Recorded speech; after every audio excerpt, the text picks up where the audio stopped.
శంకర్ గారు మేమే క్వశ్చన్స్ అడుగుతామని. శంకర్ గారి సినిమాలంటే ఆల్రెడీ హిట్లు అయిపోయాయి అండ్ ఆయన సినిమాలు గ్యారంటీగా ఒక సందేశం కూడా ఉంటుంది అనేది అందరికీ తెలుసు.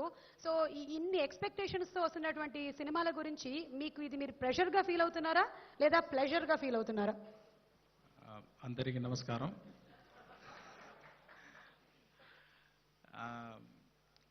ఎప్పుడు నా పిక్చర్ గురించి విజువల్స్ అన్నీ హోల్డ్ చేస్తాను. ఈ పిక్చర్లో ట్రైలర్లో చాలా షార్ట్స్ చూపించాను, సాంగ్ చూపించాను. ఇప్పుడు హైప్ ఎక్కువైపోయింది. అంటే కూడా నాకు నమ్మకం ఉంది మీ ఎక్స్పెక్టేషన్స్ ఈ పిక్చర్ మీట్ చేస్తుందని. అంటే ది బెస్ట్ టీమ్ వర్క్ ఈ పిక్చర్లో ఉంది. సార్, మీ సినిమాలో ఎప్పుడు ది బెస్ట్ టెక్నీషియన్స్ ఉంటారు, ఆర్టిస్టులు కానీ టెక్నీషియన్స్ కానీ. ఈ సినిమాకి పనిచేసిన ఆర్టిస్టులు ప్లస్ టెక్నీషియన్స్ అందరికి టోటల్ 100 out of 100 ఇమ్మంటే ఎవరికి ఇస్తారు? ఏదర్ ఆర్టిస్ట్ ఓ టెక్నీషియన్స్ ఎవరైనా? అందరికీ ఇస్తాను.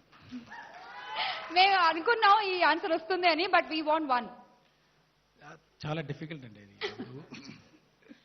అంటే నా హోల్ ఇదిలో నా కళ్ళు ముఖ్యమా, మూకు ముఖ్యమా, చెయ్యి ముఖ్యమా, కాలు ముఖ్యమా అంటే అది చాలా కష్టం. అన్ని ముఖ్యమే.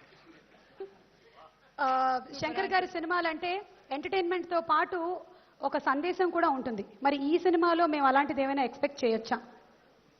మెసేజ్ సాంగ్ లోనా పిక్చర్లోనా? పిక్చర్ సాంగ్ లో కూడా మీరు దాన్ని కూడా అందమైనటువంటి ఒక స్టోరీతోనే అల్లుతారు డెఫినెట్లీ. అండ్ మీ సినిమాలో కనిపించిన నోకియా ఇక్కడ కూడా అమీ జాక్సన్ మీద కనిపిస్తోంది మళ్ళీ మాకు.